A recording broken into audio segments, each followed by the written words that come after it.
This is Jam Nation. With Jonesy and Amanda. John McEnroe, as we live and breathe. Hello. Hello, John. How are you down under? We are great. We're great everywhere, and thank you for asking. This doco is so insightful. I learnt so much about you. Your brain, you say, is wired differently. You see a tennis court as a grid, and you're looking at potential percentage points. Tell us about how your brain works. Well, how much time do you got?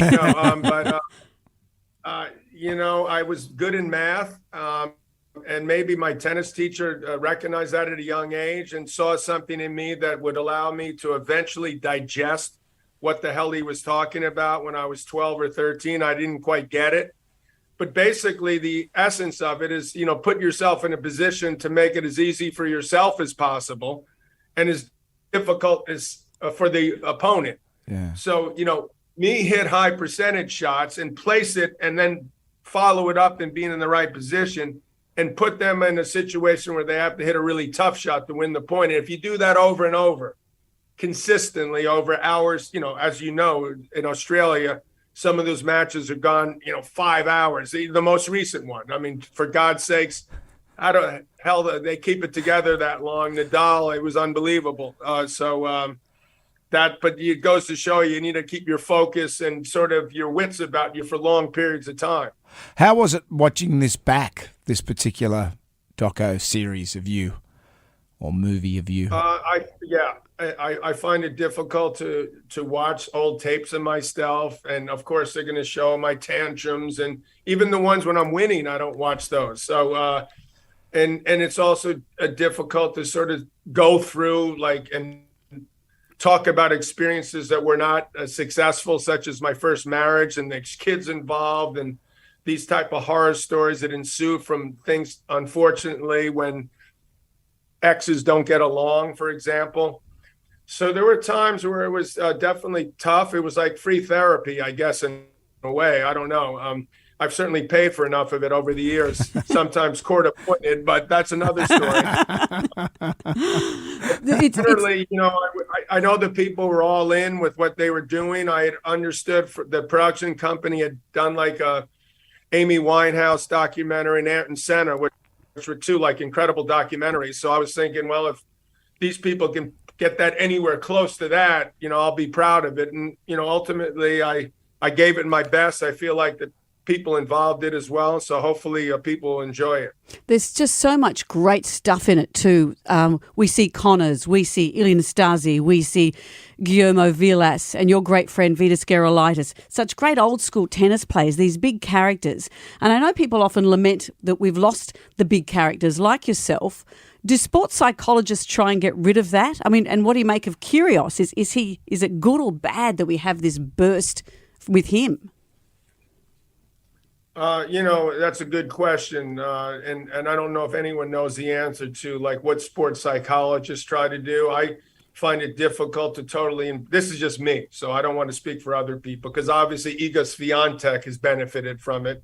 Apparently she's got one that she's traveling with. I would have thought that was nuts. Are you kidding me? I want to hear about some guy telling me what to do in a court when he's never been there. Give me a break.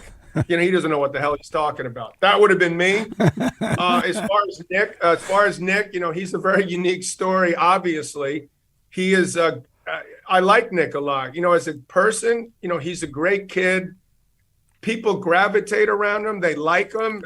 Kids love him. The other players like him, except when they're playing him. They don't like him a whole lot. The only issue I wish that Nick could confront and deal with is, sort of that. We all have this as athletes, but that sort of fear of failure and, afraid to sort of go out and give that, 100% effort every time. And the fear that if you do that and lose, that somehow this is my theory again, a lesser person, or you don't feel as good about yourself. Unfortunately, we tie our emotions too much to how we've done, in terms of whether we've won or lost as athletes, more so than we should, but it's hard to avoid.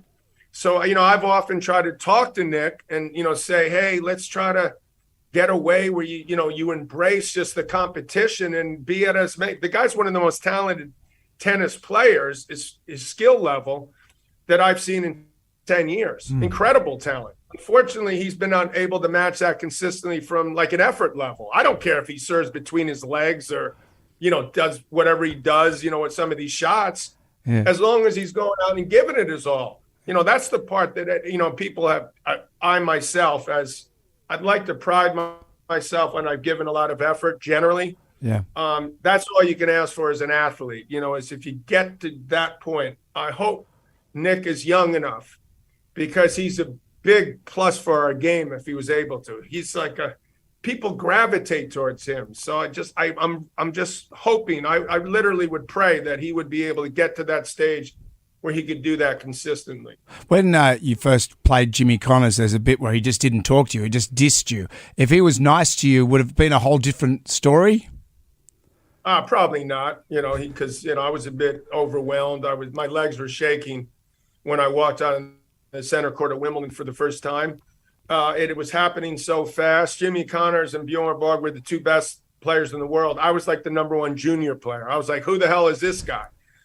So I don't think it would have mattered probably either way. I probably would have gotten a slightly better start. I just sort of found it like, you have to blow me off in order to psych me out. I'm already psyched out. I haven't even, met yet. So that was sort of, I guess a harbinger of things to come between Jimmy and myself. You say also that in your world, even though you're playing tennis as a kid, it was a shock that tennis suddenly became sexy. Tennis suddenly went bang in America, and it hadn't been that. And suddenly it was the tennis players pulling the women, and it was all, that was new.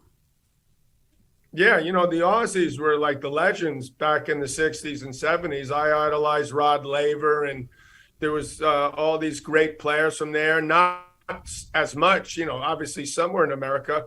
But the whatever the timing was, I lucked into like the right time to get into the mix. Because you had these characters, you mentioned a handful of them already, Nastasi and Garolitis was like unbelievable. Like everyone gravitated towards him. Like women were falling over him. Like, I want to be where he is. That's all I care about. And I remember when Bjorn was at Wimbledon the first time, and I was playing in a junior event somewhere. We're all watching him. And he walked out of the locker room, and like hundreds of girls, literally, it was like the closest thing I ever saw to Beatlemania, like on a tennis court. Never happened before, never happened since to any single player. And I remember thinking to myself, I was probably 13. I go, I want to be a professional tennis player. Somehow, I want to get a little of that. And how great it was to see Bjorn Borg in this documentary. He's still got incredible hair. I know, I'm definitely jealous of that hair, no doubt. But he's an old friend of mine. He's probably one of the few guys that I've actually always gotten along with. There's usually rows of some kind between you for whatever reason. You usually get over them. Sometimes you don't. It's not like Jimmy and I are, going to have dinner shortly. Yeah. If there was one person, it was definitely would have been Bjorn that I wanted to be part of it in a way, because he's such a legend, and we're such, we're close friends. We don't see each other much. But when we do, it's like old times. Hopefully he's going to be at Wimbledon this year, and we'll get a chance to catch up. How do you go playing for fun when you play tennis now? I'm presuming you still have I'm not sure I play for fun, unfortunately. It was like, I guess I'm lucky because people always like, do you love tennis? And I'll go, I'll let you know when I don't get paid for it, and I'm still doing it. Which so far to this point I've gotten to. So I've been pretty lucky there. I'm like, why the hell would they pay me to watch this, train wreck that I am now? But, I love getting out with the kids at my tennis academy. I have a lot of fun with that. Problem is the body's, it's not responding the way, let's just say the way I would like. So, I recently tore my meniscus. I did that 4 or 5 years ago. It's something hurts all the time. But, I'm generally, I knock on wood, I've never had surgery. I'm pretty, keep myself fit. I keep trying to go, one more. You can do it. One more. I just want 1 hour where I'm, good for 1 more hour. I love this beautiful quote from your wife, Patty. She said, I married a bad boy who ended up being a really good man. That's a pretty good life result, isn't it? You're damn right it is. And it is also my favorite line in the entire movie. when she said that, that would be as close to, anything that would bring tears to my eyes. I was lucky. I got this second chance. Not everyone does. After my first marriage ended, the divorce, it's so horrible to go through a divorce. The last thing you think you want to do is go into it again, because it seemed pretty bad. And then I was proud of myself that I realized that at the time when I was thinking, I was 35, and I'm thinking, I'd just like to go out with, late mid girls in their late 20s. Don't want anything serious, just have some fun. Patty's a year and a half older than me, and I was like, don't be a jerk, don't be an ass now and do something stupid. And and I was like, you got to just go full circle and turn and go take advantage of this, because it may never I was lucky that I was smart enough. At least sometimes I'm smart. And almost 28 years later, we're still doing pretty good. So that's amazing. And I love that quote. That's so good. And it's just great to talk to you, John.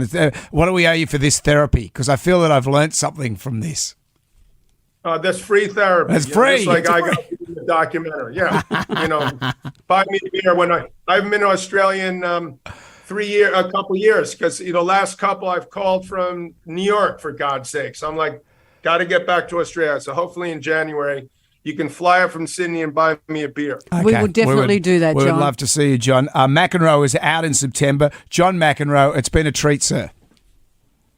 Take care. Thank you.